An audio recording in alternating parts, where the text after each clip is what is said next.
jogar, é? Eu vou levar pra mim, tu dá?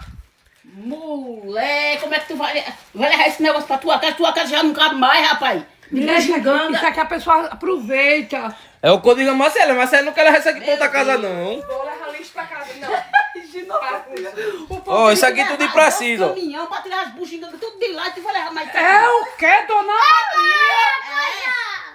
Vou levar, Olha o que foi que dona Maria disse. A minha mudanga. vou levar 2 caminhões da prefeitura pra tirar tudo. Ela é muito macia, tem porque bugiganga mesmo. Ei, vou me dizer, dona Maria tá aberta. Marcela disse que quando era pequeno, mas pedia.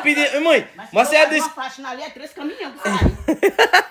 Sai tudo, vira nada.